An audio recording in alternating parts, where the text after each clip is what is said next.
ناظرین کرام السلام علیکم ورحمۃ اللہ وبرکاتہ۔ بیان سیرت سیریز کے ساتھ حاضر خدمت ہیں الحمدللہ نبی مکرم صلی اللہ علیہ وآلہ وسلم کی حیات طیبہ کا قدم بقدم ہم مطالعہ کر رہے ہیں۔ ہجرت مدینہ کا تذکرہ ہو چکا ہے اور اولین اقدامات کا بیان جاری ہے، جن میں مسجد نبوی صلی اللہ علیہ وآلہ وسلم کی تعمیر کا تذکرہ بھی ہوا۔ صحابہ کرام رضی اللہ تعالی عنہم اجمعین کے درمیان قائم ہونے والے مواخات کے رشتے کا تذکرہ بھی ہوا۔ آج اسی سلسلہ کلام کو آگے بڑھا کر جو تربیت اللہ کے پیغمبر علیہ الصلوۃ والسلام نے فرمائی اور ایک اسلامی معاشرے کے قیام کے حوالے سے جو آپ نے ہدایات عطا فرمائی، ان کا کچھ تذکرہ آج کی نشست میں آپ کے سامنے کریں گے، اور میثاق مدینہ جو یہود کے ساتھ نبی کریم صلی اللہ علیہ وآلہ وسلم کا اولین معاہدہ ہوا، ان کے 3 قبائل کے ساتھ، اس کا بھی تذکرہ آپ کی خدمت میں پیش کریں گے۔ البتہ ہمیشہ کی طرح آج بھی پہلے قرآن صاحب قرآن صلی اللہ علیہ وآلہ وسلم کے تعلق سے چند آیات اور پھر مطالعہ سیرت آپ کے سامنے پیش کریں گے۔ تو آج ہم بات کر رہے ہیں مدینہ میں اولین اقدامات کے حوالے سے۔ ناظرین کرام، قرآن اور صاحب قرآن صلی اللہ علیہ وآلہ وسلم اس عنوان کے تحت چند آیات قرآنی ہم آپ کی خدمت میں پیش کرتے ہیں، جن کا براہ راست سیرت النبی صلی اللہ علیہ وسلم کے ان واقعات سے عموماً تعلق ہوتا ہے جن کو ہم مطالعے کے ذیل میں آپ کے سامنے پیش کرتے ہیں۔ آج 3 مقامات قرآنی کا انتخاب کیا گیا۔ پہلا مقام سورۃ الحجرات آیت نمبر 10، انما المؤمنون اخوہ، ترجمہ مومن تو ایک دوسرے کے بھائی ہیں، بلا شبہ اہل ایمان آپس میں ایک دوسرے کے بھائی ہیں، اور یہ وہ ایمان کا رشتہ ہے کہ جس کا اظہار ہمیں مواخات کے رشتے میں دکھائی دیتا ہے کہ جہاں مہاجرین اور انصار کے درمیان ایک مضبوط رشتہ قائم ہوا اس ایمان کی بنیاد پر، پھر یہ رشتہ قائم ہی نہ ہوا، اس رشتے کی مضبوطی کا اظہار گزشتہ نشست میں تفصیلات ہمارے سامنے آ چکی ہیں۔ اب اس رشتے والوں کی تربیت کیسے ہوئی ہے، اس رشتے والوں کو ہدایات کیا عطا کی گئی ہیں جس سے ایک اسلامی معاشرہ قائم ہوا، اس پر انشاءاللہ آگے مطالعہ سیرت کے ذیل میں کلام کریں گے۔ اگلا مقام جو قرآن حکیم کا منتخب کیا گیا وہ سورہ آل عمران کی آیت نمبر 159 ہے۔ نبی اکرم صلی اللہ علیہ وسلم کی کمال شفقت اور نرمی کا تذکرہ ہے، جس کمال شفقت اور نرمی کی وجہ سے صحابہ کرام رضی اللہ تعالی عنہم اجمعین کی جماعت جڑی رہی اور اس کی تربیت ہوتی رہی اللہ کے پیغمبر صلی اللہ علیہ وسلم کے مبارک ہاتھوں سے۔ قرآن کہتا ہے سورہ آل عمران کی آیت نمبر 159 میں، فَبِمَا رَحْمَةٍ مِّنَ اللَّهِ لِنتَ لَهُمْ وَلَوْ كُنْتَ فَظًّا غَلِيظَ الْقَلْبِ لَانفَضُّوا مِنْ حَوْلِكَ۔ ترجمہ، اے پیغمبر صلی اللہ علیہ وسلم، یہ اللہ کی بڑی رحمت ہے کہ آپ ان لوگوں کے لیے بہت نرم مزاج واقع ہوئے ہیں، ورنہ اگر کہیں آپ تند خو اور سنگ دل ہوتے تو یہ سب آپ کے گرد و پیش سے چھٹ جاتے۔ یہ صحابہ کرام کی جماعت کا تذکرہ ہو رہا ہے کہ ان کو جوڑا ہے کس شے نے؟ رسول اللہ صلی اللہ علیہ وسلم کی نرمی نے، آپ کی رحمت نے، آپ کی شفقت نے ان کو جوڑ کر رکھا ہے، اور ایک بنیان مرصوص، ایک مضبوط سیسا پلائی ہوئی دیوار کی طرح جماعت ان کو مضبوط بنایا ہے۔ کس نے؟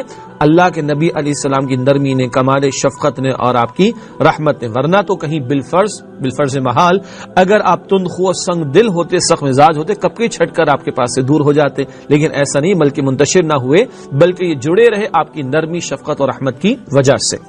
ایک اور مقام جس کا انتخاب کیا گیا سورۃ الجمعہ کی آیت نمبر 2 ہے۔ اللہ تعالیٰ نے ارشاد فرمایا اس مقام پر، هو الذی بعث فی الامیین رسولا منہم یتلو علیہم آیاتہ ویزکیہم ویعلمہم الکتاب والحکمہ وان کانوا من قبل لفی ضلال مبین۔ ترجمہ، وہی اللہ جس نے امیین میں ایک رسول صلی اللہ علیہ وسلم کو بھیجا، انہی میں سے جو ان کو اللہ کی آیتیں پڑھ پڑھ کر سناتے ہیں اور ان کا تزکیہ کرتے ہیں اور ان کو کتاب اور دانائی سکھاتے ہیں، اور یقیناً پہلے تو یہ لوگ کھلی گمراہی میں تھے۔ یہ سورۃ الجمعہ آیت نمبر 2 کا ترجمہ ہے۔ نوٹ کیجئے گا، اللہ کے نبی صلی اللہ علیہ وسلم کے 4 بنیادی کاموں کا یہاں تذکرہ ہے۔ مکہ مکرمہ کے تعلق سے بھی بات پہلے بیان ہو چکی ہے کہ اللہ کے نبی علیہ الصلوۃ والسلام نے قرآن کریم کے ذریعے اس جماعت کو تیار کیا، البتہ یہ تربیت قرآن کے ذریعے نبی صلی اللہ علیہ وسلم کی مدینہ منورہ میں بھی جاری رہی، اور اللہ سبحانہ وتعالی نے قرآن حکیم میں 4 مقامات پر مدنی ہی صورتوں میں نبی صلی اللہ علیہ وسلم کے اس بنیادی طریقہ کار کو بیان فرمایا کہ جہاں قرآن حکیم کے ذریعے آپ نے ایک جماعت صحابہ کرام کی تیار کی ہے۔ وہ 4 کام کیا ہے؟ آئیے ترجمے کی طرف دوبارہ نگاہ کریں۔ وہی اللہ جس نے امیین میں ایک رسول صلی اللہ علیہ وسلم کو بھیجا، انہی میں سے جو ان کو اللہ کی آیتیں پڑھ پڑھ کر سناتے ہیں۔ پہلی بات اللہ کی آیات کی تلاوت، نمبر 2 ویزکیہم اور ان کا تزکیہ کرتے ہیں، نمبر 3 ویعلمہم الکتاب اور ان کو کتاب کی تعلیم دیتے ہیں، والحکمہ اور حکمت یعنی دانائی سکھاتے ہیں، وَإِن كَانُوا مِن قَبْلُ لَفِي ضَلَالٍ مُبِينٍ اور یقیناً پہلے تو یہ لوگ کھلی گمراہی میں تھے۔ اللہ کے نبی علیہ السلام کی آمد سے پہلے، قرآن حکیم کے نزول سے پہلے، یہی مدینہ منورہ میں جو یثرب اس کا پرانا نام تھا، اوس و خزرج کے قبائل تھے، برسوں ان کی جنگیں جاری رہا کرتی تھیں اور کشت و خون ہوا کرتا تھا، نسلوں کی نسلیں برباد ہو جایا کرتی تھیں، یعنی کثرت سے لوگ قتل ہو جایا کرتے تھے۔ اب یہ قرآن آیا ہے، رسول اللہ علیہ السلام آئے ہیں، قرآن کی آیات کی تلاوت، قرآن کے ذریعے تزکیہ، قرآن کے احکام کی تعلیم، حکمت اور دانائی کی باتیں، یہ سارا جو پروسیس ہے نبی علیہ السلام کی تربیت کا، آپ نے قرآن کریم کے ذریعے انجام دیا، تو وہ جماعت صحابہ کرام کی تیار ہوئی جو قرآن حکیم کے احکامات کا ایک پورا عکس لیے ہوئے ہے۔ قرآن چلتا پھرتا رسول اللہ کی ذات میں دکھائی دیتا ہے صلی اللہ علیہ وسلم، اور کتاب و سنت کی تعلیم کی بنیاد پر ایک چلتا پھرتا معاشرہ دیکھنا ہو، وہ صحابہ کرام کی جماعت ہے، جس کا تذکرہ پچھلی نشست میں تھوڑا سا ہوا۔ آج بھی کچھ تذکرہ اس اسلامی معاشرے کا ہمارے سامنے آئے گا کہ جو اسلامی معاشرہ اولین طور پر کتاب و سنت کی تعلیم کی بنیاد پر کھڑا ہوا اور قائم ہوا۔ بہرحال یہ نبی علیہ الصلوۃ والسلام کا بنیادی طریقہ کار 4 مرتبہ قرآن میں بیان ہوا۔ سورہ البقرہ کی آیت نمبر 129 میں، پھر سورۃ البقرہ کی آیت نمبر 151 میں، پھر سورہ آل عمران کی آیت نمبر 164 میں، اور اب یہ سورہ جمعہ کی آیت نمبر 2 میں 4 کاموں کا ذکر 4 ہی مرتبہ، قرآن کی آیات کی تلاوت، قرآن کے ذریعے تزکیہ، قرآن کے احکام کی تشریح و تعلیم، اور قرآن کے ذریعے حکمت اور دانائی کی باتوں کی تعلیم۔ یہ اللہ کے نبی علیہ السلام نے کام مستقل انجام دیا۔ ناظرین کرام، قرآن صاحب قرآن صلی اللہ علیہ وسلم کے تعلق سے 3 مقامات قرآنی کا تذکرہ آپ کی خدمت میں پیش کیا گیا۔ اب ہمیشہ کی طرح جو ہمارا بڑا حصہ ہوتا ہے پروگرام کا، وہ مطالعہ سیرت پر مشتمل ہوتا ہے، اور قدم بقدم اپنے اس مطالعے کو ہم آگے بڑھا رہے حیات طیبہ کے بیان کے تعلق سے۔ آج جو بات پیش نظر ہے اس وقت وہ ہے معاشرتی آداب کی تعلیم۔ اللہ کے نبی علیہ السلام ہجرت فرما کر تشریف لے آئے، صحابہ کرام ہجرت فرما کر تشریف لے آئے۔ اب یہاں وہ حالات میسر ہیں کہ اللہ کے احکامات کا نزول بھی ہو رہا ہے، مدنی صورتوں میں شریعت کے احکامات کا نزول بھی ہوگا، زکوٰۃ کا حکم بھی آئے گا، روزے کا حکم بھی آئے گا، آگے چل کر پردے کے احکامات بھی آئیں گے، شراب کی ممانعت اور جوئے کی ممانعت کا ذکر بھی آئے گا، پھر آگے چل کر سود کی ممانعت کا ذکر بھی آئے گا، بعد میں حج کے احکامات بھی آئیں گے۔ یہ احکامات بھی آتے چلے جائیں گے، اور اب ایک معاشرہ قائم کرنے کا موقع میسر آ رہا ہے۔ آج کی نشست میں انشاءاللہ چند ارشادات نبوی صلی اللہ علیہ وسلم کا ہم تذکرہ کریں گے۔ معروف احادیث ہیں، ہم واقف ہیں، لیکن اولین احادیث کا مصداق کون لوگ بنے؟ صحابہ کرام کی جماعت۔ اولین احادیث پر عمل کن لوگوں نے کیا؟ صحابہ کرام کی جماعت۔ ان احکامات اور ان تعلیمات نبویہ کے نتیجے میں ایک اسلامی معاشرہ صحابہ کرام کا جو قائم ہوا، آئیے ان تعلیمات کا کچھ حصہ چند احادیث کی روشنی میں آج ہم سمجھنے کی کوشش کریں۔ اللہ کے نبی علیہ السلام نے تعلیم فرمائی، کھانا کھلاؤ اور شناسا اور غیر شناسا کو بھی سلام کرو۔ صحیح بخاری کی روایت ہے، کھانا کھلاؤ اور چاہے تم کسی کو جانتے ہو نہ جانتے ہو اس کو بھی سلام کرو۔ ایک روایت جو کہ یہ بھی ہے اور دیگر روایات کا بھی حاصل کہ اچھا اسلام کیا ہے؟ اللہ کے نبی علیہ السلام نے فرمایا کھانا کھلانا اور سلام کرنا، چاہے تم کسی کو جانتے ہو یا نہیں جانتے ہو۔ کھانا کھلانا، اس سے محبت بڑھتی ہے، اس سے تعلقات میں اضافہ ہوتا ہے، اس سے قربت پیدا ہوتی ہے، اس سے دلوں میں نرمی پیدا ہوتی ہے۔ سلام سلامتی کا اعلان ہے، سلام ایک دعا بھی ہے، اس سے بھی محبت پیدا ہوتی ہے، دیگر کئی احادیث کا یہ حاصل ہے۔ تو یہ وہ تعلیم ہے اللہ کے نبی علیہ السلام کی، جب یہ عمل میں دکھائی دیتی ہے صحابہ کرام کی معاشرت میں، تو ایک اسلامی معاشرے کی جھلکیاں بلکہ پورا ایک اسلامی معاشرے کا تصور ہمارے سامنے آتا ہے صحابہ کرام کی زندگیوں سے۔ اگلا ارشاد رسول ہے صلی اللہ علیہ وسلم، جامع ترمذی، سنن ابن ماجہ اور سنن دارمی میں آپ نے فرمایا، اے لوگو سلام پھیلاؤ، کھانا کھلاؤ، صلہ رحمی کرو، اور رات میں جب لوگ سو رہے ہوں تو نماز پڑھو، جنت میں سلامتی کے ساتھ داخل ہو جاؤ گے۔ سبحان اللہ، بندوں کے ساتھ بھی رویہ ٹھیک رکھنے کی تعلیم اور رب کے ساتھ بھی رابطہ مضبوط رکھنے کی تعلیم۔ سلام کو پھیلاؤ، کھانا کھلاؤ، پچھلی حدیث میں بھی ذکر آیا، صلہ رحمی کرو یعنی رشتہ داروں کا حق ادا کرو، اور رات میں جب لوگ سو رہے ہوں تو نماز پڑھو، جنت میں سلامتی کے ساتھ داخل ہو جاؤ گے۔ حقوق العباد کی تعلیم بھی حقوق اللہ کا بھی تذکرہ ہو رہا ہے۔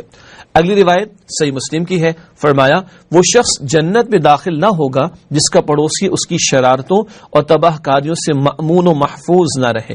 اس انداز سے بھی حدیث آتی ہے اور اس انداز سے بھی آتی ہے کہ اللہ کی قسم و مومن نہیں، اللہ کی قسم و مومن نہیں، اللہ کی قسم و مومن نہیں عرض کی گئی۔ اے اللہ کے نبی علیہ السلام، کس کا ذکر ہو رہا ہے؟ فرمایا کہ وہ جس کی شرارتوں اور ایذا رسانیوں سے اس کا پڑوسی محفوظ نہیں، اللہ کی قسم و مومن نہیں۔ یہ صلہ رحمی سے رشتہ دار مضبوط ہوں گے اور پڑوسیوں کے بارے میں حقوق کو ادا کرنے سے پڑوس مضبوط ہوگا۔ بلکہ آپ ہم جانتے ہیں رشتہ دار تو پھر بھی کہیں دور ہوتے، پڑوسی تو بالکل ساتھ قریب میں رہنے والا ہوتا ہے۔ بعض احادیث کا حاصل یہ ملتا ہے کہ بعض معاملات میں پڑوسی کا حق زیادہ ہو جاتا ہے کیونکہ رشتہ دار دور رہتا ہے. بہرحال تو پڑوسیوں کے حقوق کو ادا کرنے کی بھی تعلیم عطا کی گئی. اگلی حدیث ہم سب کو یاد ہے ناظرین کرام، اور کوئی نئی بات تو ہمارے سامنے نہیں آ رہی، لیکن ذرا غور کیجئے آج ان احادیث کے تعلق سے عملی میدان میں ہم کہاں کھڑے ہیں. فرمایا بخاری کی روایت، مسلمان وہ ہے جس کے ہاتھ اور زبان سے دوسرے مسلمان محفوظ رہیں. اب ہاتھ سے اللہ اکبر کبیرہ دھکے دے دینا جی، کسی کو مار پیٹ کرنا جی، اور رات کو ڈرل لے کے بیٹھے ہوئے 12 بجے گھر والے برابر والے سو رہے بیچارے اور ہم ان کو اٹھانے کے چکر میں، یہ ہاتھ سے تکلیف پہنچانے والی بات ہے نا. شادی ہو رہی ہے اور فائرنگ ہو رہی ہے، رات کو 12 بجے 2 بجے فائرنگ ہو رہی ہے اور لوگوں کی زندگی اجیرن کر رکھی ہے. یہ حدیث تو سامنے رکھ لیں. مسلمان وہ کہ جس کے ہاتھ اور زبان سے دوسرے مسلمان محفوظ رہے.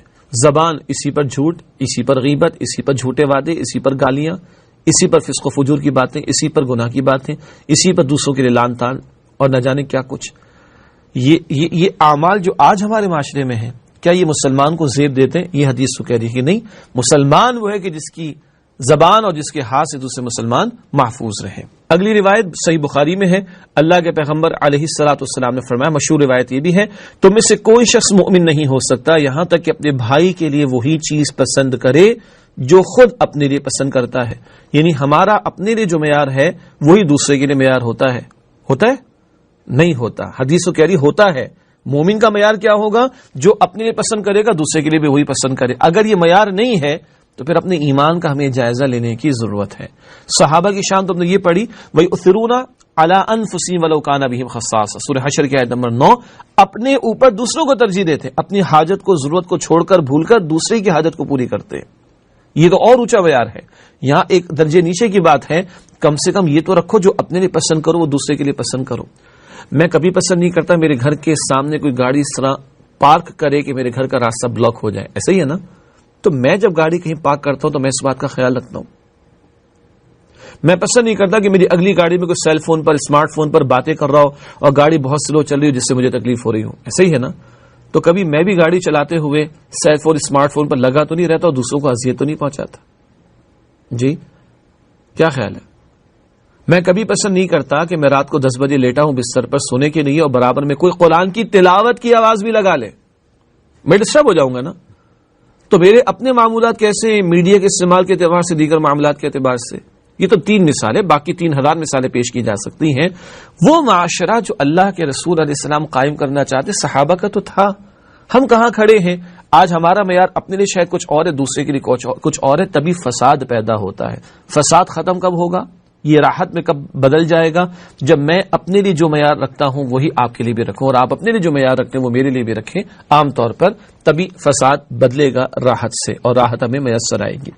ایک اور مسلم شریف کی روایت ہے، بڑی پیاری روایت ہے، بہت پرانی روایت ہے. یعنی پرانی اس لیے کہہ رہا ہوں کہ 14 صدیوں سے چلی بھی آ رہی ہے اور ہمیں بچپن سے یاد ہے.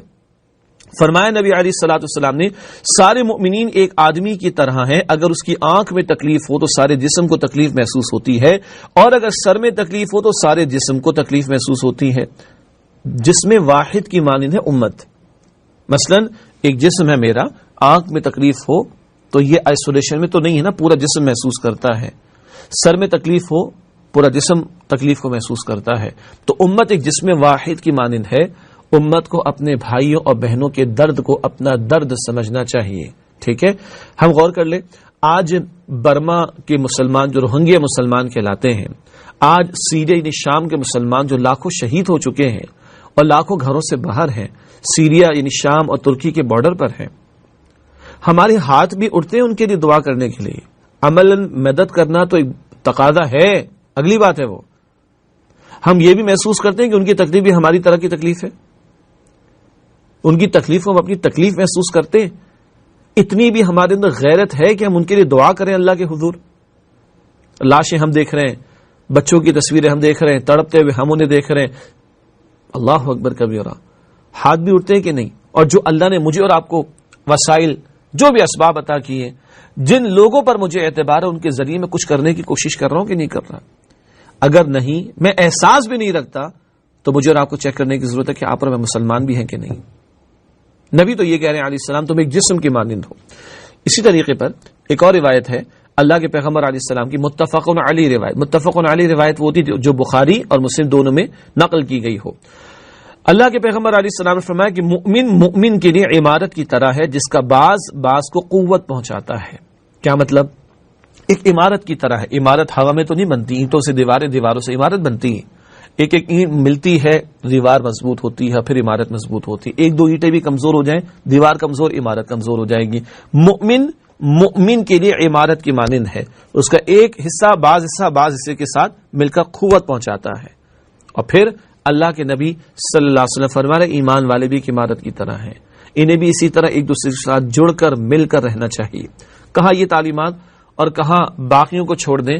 سگے رشتہ داروں کے حالات کیا ہے ہمارے یہاں؟ چھوٹی موٹی باتوں پر، دنیا کے عارضی سے معاملات پر ہماری کس قدر ناراضگیاں ہیں. بھائی سے روٹھا ہوا بیٹھا ہوا، بھائی سے بات کرنے کو تیار نہیں، رحمی رشتہ دار قطع تعلقی کیے بیٹھے. حالانکہ نبی علیہ السلام نے فرمایا 3 دن سے زیادہ کسی سے ناراضگی کی اجازت نہیں ہے.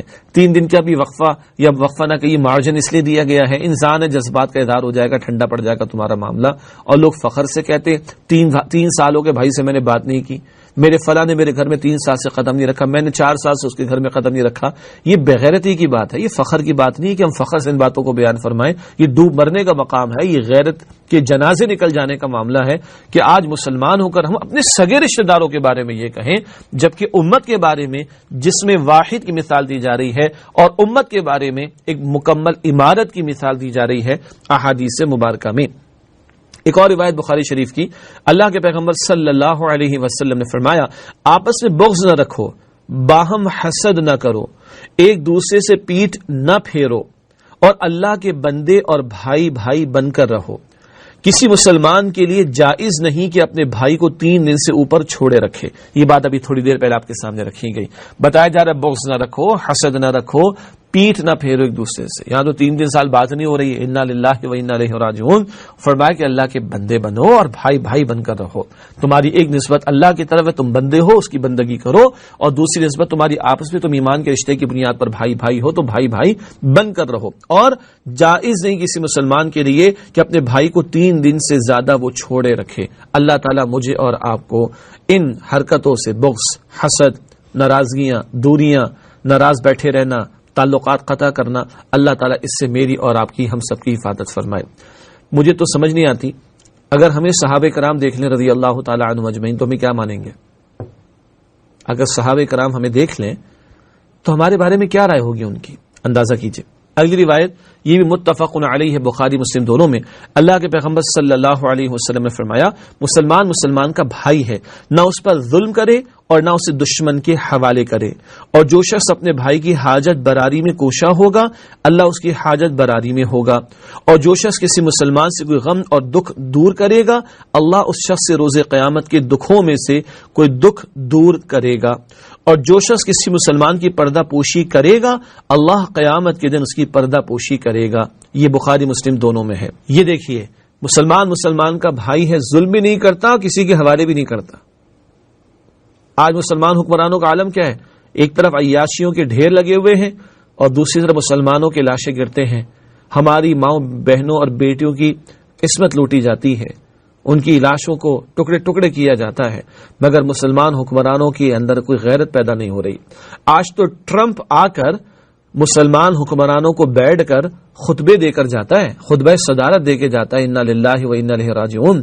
پھر آپس کی جنگیں اور آپس کے پھڈے شروع ہو جاتے ہیں، کبھی قطر کے ساتھ، کبھی بحرین کے ساتھ. انا للہ و انا الیہ راجعون. اور اب جو سعودی عرب کے اندر معاملات ہو رہے ہیں، اللہ کی پناہ، دھڑلے کے ساتھ وہ لبرلزم کی باتیں، سینما کو بھی آن کرنے کی باتیں ہو گئی ہیں جناب، اور جو ہے وہ بیچز بنانے کی باتیں کی جا رہی ہیں، لبرلزم کی باتیں کی جا رہی ہیں. اللہ اکبر کبیرہ. اللہ تعالی ہمیں محفوظ رکھے. تو مسلمان نہ ظلم کرتا ہے مسلمان پر، نہ کسی کے اوپر کسی مسلمان پر ظلم ہونے کے لیے حوالے کرتا ہے کسی کا. ماضی میں ہم نے غداریاں کی ہیں. افغانستان میں امریکیوں کو اترنے کے لیے ہم نے اپنے جو ہے وہ ایئرپورٹس ان کے حوالے کیے، اپنی فضائی حدود ہم نے ان کے حوالے کی، اور 10 سے 15 لاکھ جانیں شہید کی گئی ہیں افغانستان کے اندر. یہ ظلم تو ہمارے ہوتا رہا. مسلمان کون ہوتا ہے؟ نہ ظلم کرتا ہے، نہ اسے دشمن کے حوالے کرتا ہے کہ اس پر ظلم کیا جائے.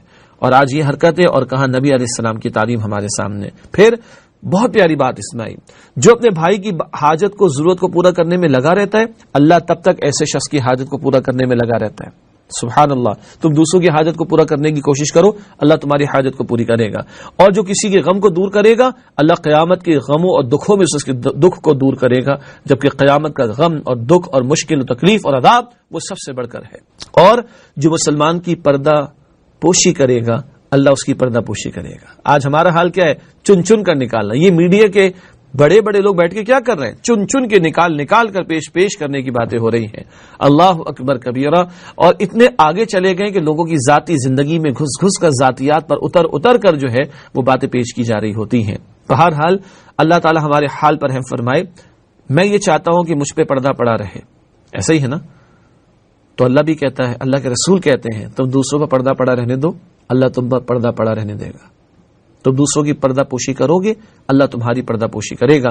اللہ ہمیں ان حوالوں سے رہنمائی بھی عطا فرمائے, مزید اور عمل کرنے کی بھی توفیق عطا فرمائے. اگلی روایت سنن نبی داؤد اور جامع ترمذی میں, اور بہت بچپن سے مراد بہت پہلے سے ہم سب کو یاد ہے. آپ نے فرمایا, تم لوگ زمین والوں پر مہربانی کرو, تم پر آسمان والا مہربانی کرے گا. کرو مہربانی تم اہل زمین پر, خدا مہرباں ہوگا عرش بنی پر. تم بندوں کے ساتھ مہربانی کا معاملہ کرو, اللہ تم پر مہربانی فرمائے گا. کتنی بڑی موٹیویشن ہے. ادھر تعلقات جوڑو, بہتری کا معاملہ کرو, رحمت کا معاملہ کرو, شفقت کا معاملہ کرو. جہاں تمہیں سب سے بڑھ کر ضرورت ہوگی آخرت میں بھی, وہاں بھی اللہ تمہارے ساتھ رحمت کا معاملہ فرمائے گا. اگلی حدیث شعب الایمان بہقی شریف میں ہے. آپ نے فرمایا, وہ شخص مؤمن نہیں جو خود پیٹ بھر کے کھا لے اور اس کے بازو میں رہنے والا پڑوسی بھوکا رہے. کتنی پیاری تعلیم ہے. آج ہم اپنے شہر, میں کراچی میں بیٹھا ہوا اس وقت گفتگو کر رہا ہوں, شہر کراچی کی مثال لے لیں. ایک طرف ہم دیکھتے ہیں شادی بیاہ کے نام پر اور کچھ اور تقاریب کے نام پر اور بس جسٹ مزے لینے کے نام پر کتنا پیسہ بہایا جاتا ہے اور کتنا ضائع کیا جاتا ہے. کراچی میں الون 80 سے 90 ٹن کھانا روزانہ, 80 سے 90 ٹن کھانا روزانہ شادی بیاہ کی تقریب میں ضائع و برباد ہوتا ہے. جبکہ اسی بڑے شہر کے اندر فٹ پاتھوں پر بھی لوگ بھوکے دکھائی دیتے ہیں اور کچھ اور جگہوں پر بھی لوگ بھوکے دکھائی. وہ فٹ پاتھیں نہیں ہیں, وہ کچھ اداروں کی عمارتیں ہیں جو منتظر رہتے ہیں کہ کہیں سے کچھ آ جائے گا تو کھا لیں گے. کچھ یتیم خانے بھی ہیں. اللہ اکبر. بقیہ اداروں کا میں نام لینا بھی نہیں چاہتا, شرم سے نگاہ جھک جاتی ہے اگر ان اداروں کا نام لوں. ڈوب مرنے کا مقام ہے مسلمانوں کے لیے کہ اس طرح کے ادارے موجود ہوں اور جہاں مخلوق خدا انتظار میں رہتی ہو اور ان تک کھانا وہ لوگ بھی نہیں پہنچاتے ہوں گے جو پہنچا سکتے ہیں بہت کچھ. بہرحال یہ بہت قیمتی تعلیم ہے. اور اللہ کے نبی علیہ السلام کے صحابہ نے کیسے عمل کیا, غالباً پچھلی نشستوں میں ایک مثال آئی ہوگی. ایک گھر سے کھانا چلتا ہے, یہ مدینہ کی گلیوں کی بات ہو رہی ہے. ایک گھر سے کھانا چلتا ہے پڑوس میں.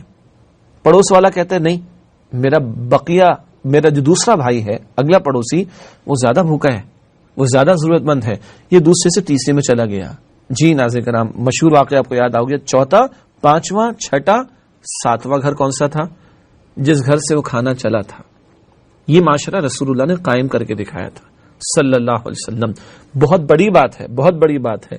ہم اپنے قرب و جوار میں دیکھ تو لیں کہ ہمارے گھر میں تو بڑے عمدہ قسم کے کھانوں کی خوشبوئیں سونگنے کو ملتی ہوں, اور ایسا تو نہیں کہ پڑوس میں آگے پیچھے لوگوں کو بنیادی حاجت بھی پورا کرنے کا موقع میسر نہ آتا ہو. بہت بڑی بات رکھ رہا ہوں میں آپ کے سامنے.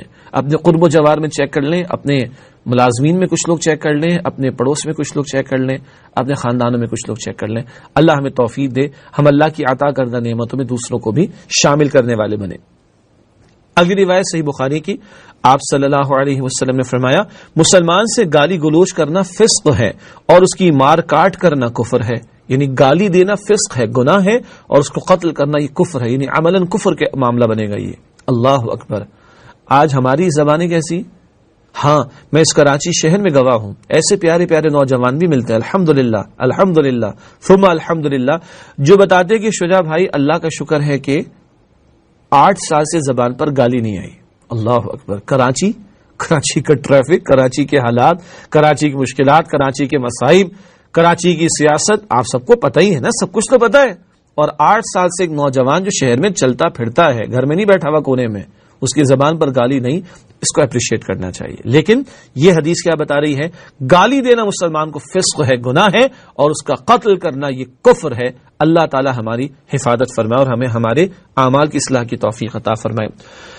اسی طرح آپ صلی اللہ علیہ وسلم راستے سے تکلیف دہ چیز ہٹانے کو صدقہ قرار دیتے تھے اور اسے ایمان کی شاخوں میں سے ایک شاخ شمار کرتے تھے۔ اس مضمون کی حدیث صحیحین میں بھی مروی ہے۔ صحیحین سے مراد صحیح بخاری اور صحیح مسلم۔ یہ بہت پیاری روایت، بہت قیمتی روایت ہے۔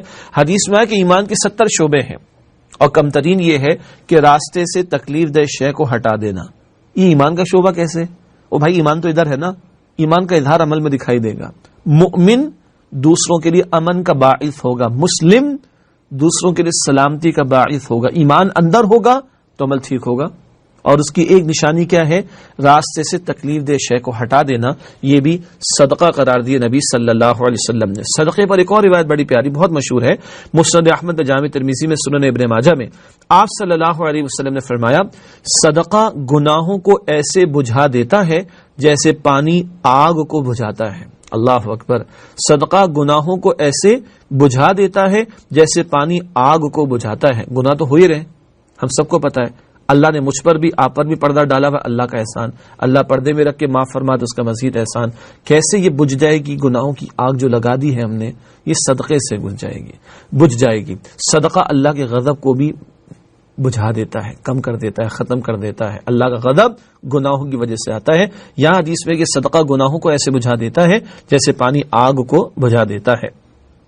فرمایا ایک اور روایت سنن ابی داؤد جامع ترمذی میں، جو مسلمان کسی بے لباس مسلمان کو کپڑا پہنا دے اللہ اسے جنت کا سبز لباس پہنائے گا، اور جو مسلمان کسی بھوکے مسلمان کو کھانا کھلا دے اللہ اسے جنت کے پھل کھلائے گا، اور جو مسلمان کسی پیاسے مسلمان کو پانی پلا دے اللہ اسے جنت کی مہر لگی ہوئی شراب طہور پلائے گا۔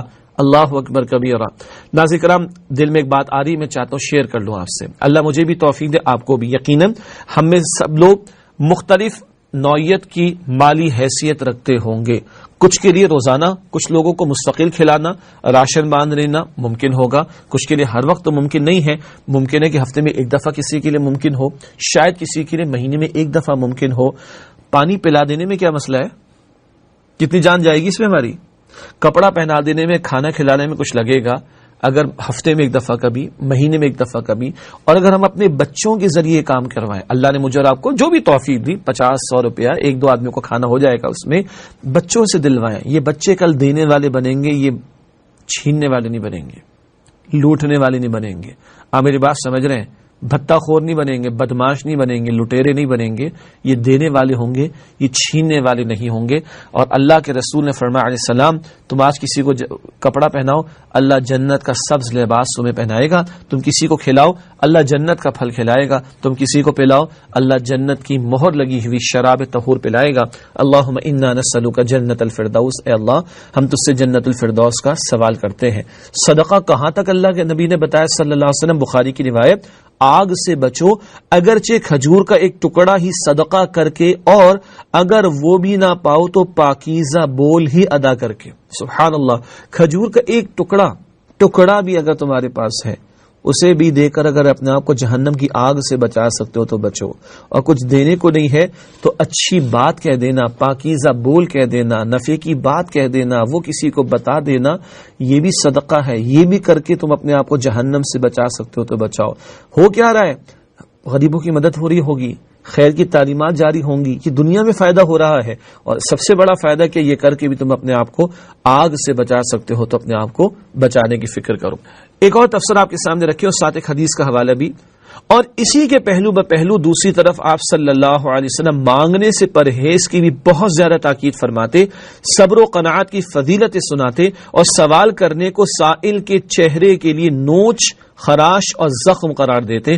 یہ روایات ابو داؤد، ترمذی، نسائی، ابن ماجہ، سنن دارمی میں ہے۔ کیا مطلب؟ اللہ کے نبی علیہ السلام نے فرمایا ہے کہ بلا ضرورت سوال کرنے والے کے چہرے پر کل گوشت بھی نہیں ہوگا۔ اللہ اکبر، بلا ضرورت سوال کرنے والے کے چہرے پر کل گوشت بھی نہیں ہوگا، یا اس کے زخم ہی زخم دکھائی دے رہے ہوں گے لیکن گوشت اس کے چہرے پر دکھائی نہیں دے گا۔ جہاں مدد کرنے کی ترغیب و تشویق دلائی، وہیں صبر، قناعت، سادگی، خودداری، بلا ضرورت مانگنے سے بچنا بھی سکھایا نبی صلی اللہ علیہ وسلم نے۔ نتیجہ کیا نکلے گا؟ دینے والے دے رہے ہوں گے اور پہنچ ان لوگوں کو رہا ہوگا جو واقعتاً مستحق یعنی ڈیزرونگ ہوں گے۔ اور کبھی وہ دور بھی گزرے ہیں ہماری تاریخ میں کہ دینے والے موجود ہوتے تھے، لینے والا کوئی نہیں ہوتا تھا۔ یہ کب تھا؟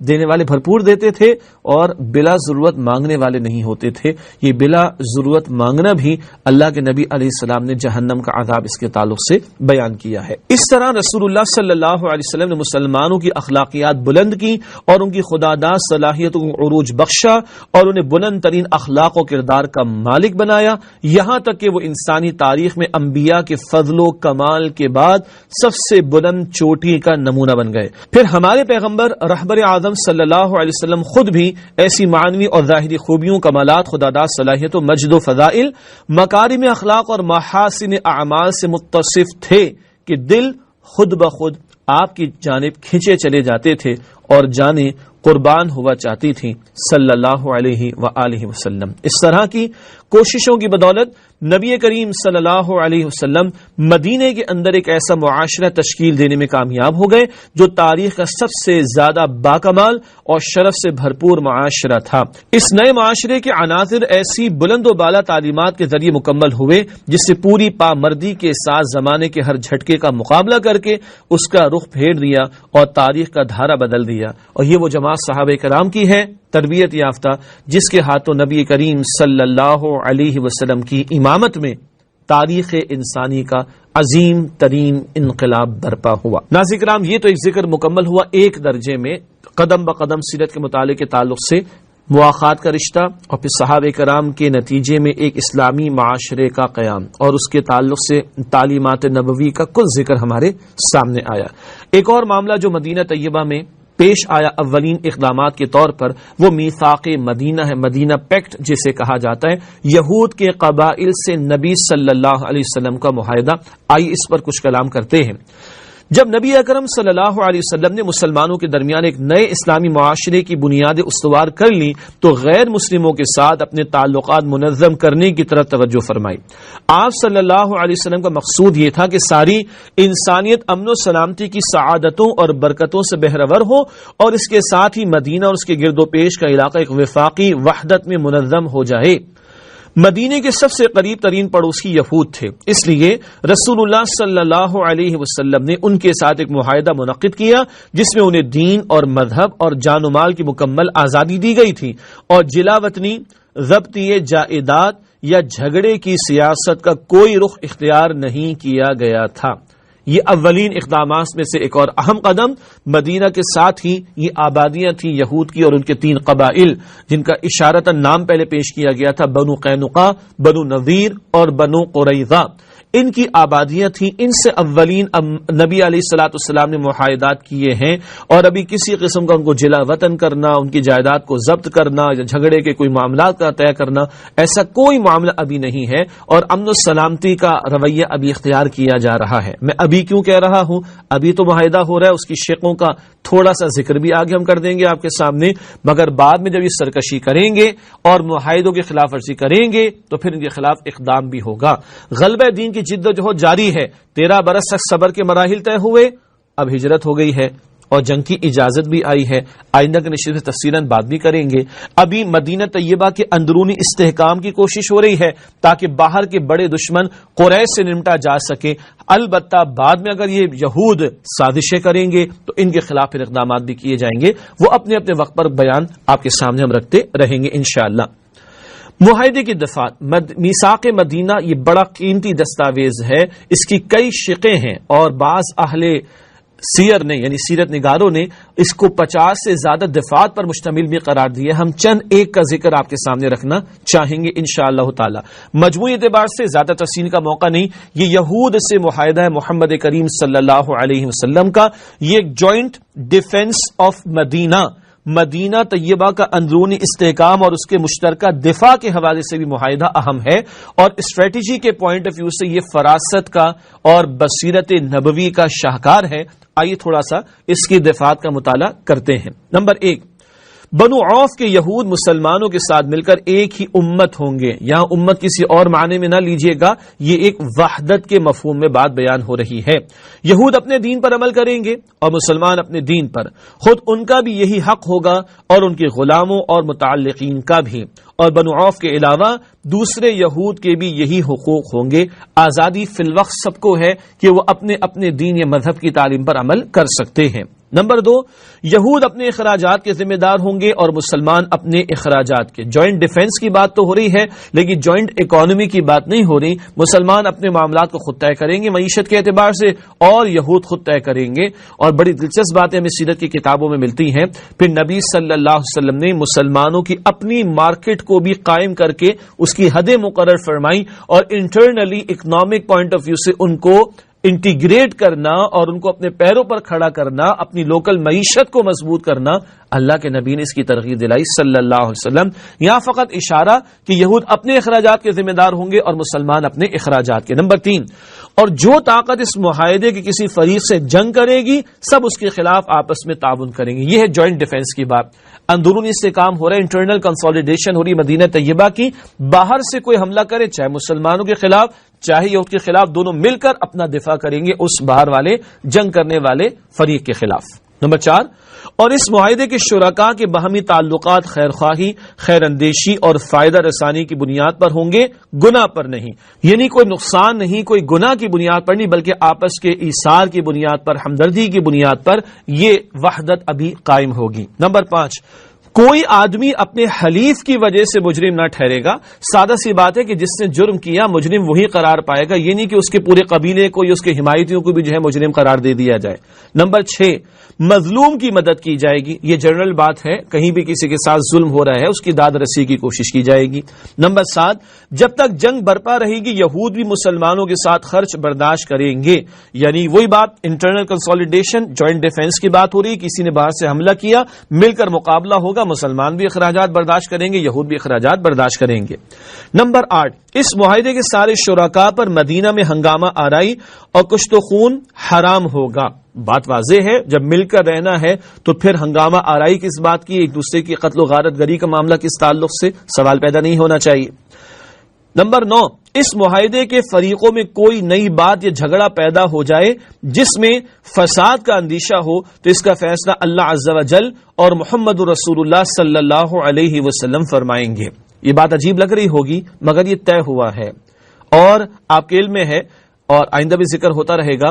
عبداللہ بن ابی اس کو بادشاہ بنایا جا رہا تھا مدینہ طیبہ کا کہ نبی صلی اللہ علیہ وسلم بے تاج بادشاہ بن کر تشریف لے آئے اور آپ کی سرداری پر کہیے، آپ کی عمارت پر کہیے، آپ کی قیادت پر کہیے، کسی بھی درجے میں ایک اعتماد ہو گیا. اور اب اگر کوئی جھگڑا فساد کی نوعیت آئے تو اللہ عز و جل اور محمد صلی اللہ علیہ وسلم اس کا فیصلہ فرمائیں گے. نمبر 10، قریش اور اس کے مددگاروں کو پناہ نہیں دی جائے گی. یہ ہے انٹرنل کنسولیڈیشن بھی مدینہ طیبہ کی، اور قریش کو آئسولیٹ بھی کرنا. یہ نہیں کہ یہاں رہ کر کوئی ان کی حمایت کرنے لگ جائے یہود میں سے، یہ قطعاً نہیں ہو سکتا. نمبر 11، جو کوئی یثرب پر دھاوا بول دے اس سے لڑنے کے لیے سب باہم تعاون کریں گے اور ہر فریق اپنے اپنے اطراف کا دفاع کرے گا. یہ مختلف بستیاں تھیں، قلعے تھے یہود کے، تو جو جن اطراف میں آباد ہیں وہ دفاع کریں گے اپنے حصے کا، لیکن سب مل کر دفاع کریں گے مدینہ کا اگر باہر سے کسی نے حملہ کیا. اور 12ویں بات، یہ معاہدہ کسی ظالم یا مجرم کے لیے آڑ نہ بنے گا. یہ مراد کیا ہے؟ مجرم ہے تو اس کو سزا دی جائے گی، ظالم ہے تو اس کے ہاتھ کو روکا جائے گا. یہ نہیں کہ کوئی کسی کی حمایت بیجا کرنا کھڑا ہو جائے اور کسی اس معاہدے کی آڑ لے کر کسی کو اس کو مارجن دینا شروع کر دے اس کے ظلم پر یا اس کے جرم پر. ایسا نہیں ہو سکتا. یہ معاہدہ کسی ظالم یا مجرم کے لیے آڑ نہ بنے گا. ناظرین کرام، یہ 50 سے زیادہ جو دفعات اس میں سے چند ایک کا ذکر آپ کے سامنے کیا گیا. بہرحال ہمارے ناظرین میں یقیناً علم کی پیاس رکھنے والے اور اصحاب علم موجود ہیں، وہ مزید سیرت کی تفصیلی کتابوں میں ان کو تلاش کر سکتے ہیں. آخری بات جو اس میثاق مدینہ کے تعلق سے کرنا چاہوں گا وہ یہ ہے کہ اس معاہدے کے طے ہو جانے سے مدینہ اور اس کے اطراف ایک وفاقی حکومت بن گئے جس کا دارالحکومت مدینہ تھا اور جس میں رسول اللہ صلی اللہ علیہ وآلہ وسلم کو ایک مرکزی حیثیت حاصل ہو گئی. مزید برآں مسلمانوں کو بھی ایک قوت، کی حیثیت میں تسلیم کر لیا گیا اور اللہ سبحانہ و تعالی نے یوں مسلمانوں کو مدینہ طیبہ میں تمکن اور اختیار عطا فرما دیا۔ ناظرین کرام، یہ میثاق مدینہ کا کچھ ذکر میں نے آپ کے سامنے رکھا۔ اولین اقدامات میں مسجد نبوی کی تعمیر ہو گئی، مسلمانوں کا مرکز، اور مواخات کا رشتہ، مسلمانوں کی مضبوطی، اور اب میثاق مدینہ، مدینہ شریف کا اندرونی استحکام۔ اس کے بعد کچھ اور باتیں بھی ہیں، لیکن آج وقت مکمل ہوا چاہتا ہے تو وہ باتیں آئندہ آپ کے سامنے رکھیں گے، اور پھر قتال کے مرحلے پر بھی تفصیلاً کلام کریں گے آئندہ کے پروگرام میں انشاءاللہ تعالی۔ البتہ پروگرام کے آخر میں ہمیشہ کی طرح فلسفہ سیرت کے چند نکات پیش خدمت ہیں۔ پہلی بات، باہمی تعاون اور ایثار کی نبوی تعلیمات نے صحابہ کرام کو ایک مضبوط انقلابی جماعت بنا دیا۔ اللہ تعالیٰ یہ جذبہ ہمیں بھی عطا فرمائے۔ نمبر 2، غلبہ دین کی جد و جہد کے دوران نبی کریم صلی اللہ علیہ وسلم نے حسب ضرورت مختلف مواقع پر مختلف حکمت عملی اختیار کی، جیسے ابھی معاہدہ ہوا ہے یہود کے ساتھ، اور ایک مقصود ہے ابھی مدینہ طیبہ کا اندرونی استحکام۔ البتہ بعد میں جب یہ سازشیں کریں گے تو معاہدے ختم ہو جائیں گے اور ان یہود کے خلاف اقدامات بھی کیے جائیں گے۔ یہ حکمتیں مزید بیان ہوں گی اپنے اپنے موقع پر جب یہ بیان سامنے آئے گا۔ اور آخری نقطہ فلسفہ سیرت کے ذیل میں ہے، بیرونی دشمن قریش سے نمٹنے کے لیے اولاً مدینہ منورہ کے اندرونی استحکام کی طرف توجہ دی گئی۔ قریش کے ساتھ کیا ہوا وہ بھی میں آپ کے سامنے اگلی نشست میں عرض کروں گا۔ ان کو آئسولیٹ کیا گیا ہے پولیٹیکلی اور ان کو اکنامکلی بلاک کیا گیا ہے۔ یہ تذکرے آئندہ کے نشست میں آئیں گے۔ اولاً مدینہ کا اندرونی استحکام اور اب قریش کو کمزور کرنے کی کوششیں، یہ بیان آئندہ آپ کے سامنے رکھیں گے انشاءاللہ۔ ناظرین کرام، فلسفہ سیرت کے بعد ہمیشہ کی طرح پیغام سیرت ہمارے لیے عملی کچھ نقطے کیا ہیں، آئیے چند نقطوں پر بات کرتے ہیں۔ پہلی بات، حقیقی ایمان وہ بنیاد ہے جس کی بنا پر مسلمانوں کو مضبوط عمارت اور جسم واحد بنایا جا سکتا ہے۔ ابتدا میں آیت بھی آئی، انما المؤمنون اخوہ، بلا شبہ اہل ایمان آپس میں بھائی بھائی ہیں، اور ایمان والوں کی تربیت جب نبی علیہ السلام نے کی تو ایمان کی آبیاری بھی تو ہوئی نا قرآن کے ذریعے سے اور نبی علیہ السلام کی تربیت اور تعلیمات کے ذریعے سے۔ آج یہ حقیقی ایمان دلوں میں قرآن سے پیدا ہوگا، اللہ کے رسول کی تعلیمات سے پیدا ہوگا، نیک لوگوں کی صحبت سے پیدا ہوگا۔ جب یہ حقیقی ایمان دل میں پیدا ہوگا تو اس کا اظہار وہ ہمدردی اور ایثار اور قربانی اور دوسرے کو ترجیح دینا، اس طرح کی عملی تصویریں آج بھی ہمارے معاشرے میں دکھائی دے سکتی ہیں، بشرطے کہ حقیقی ایمان دلوں میں پیدا کیا جا سکے۔ دوسرا نقطہ، نبی کریم صلی اللہ علیہ وسلم کی فراست و بصیرت سے رہنمائی لے کر غلبہ دین کی جد و جہد کے مختلف مراحل کو طے کرنے کی ضرورت ہے۔ آج بھی ہم دین کا کام کرنا چاہتے ہیں، آج ہمیں کافروں سے بھی سابقہ پیش آ رہا ہے۔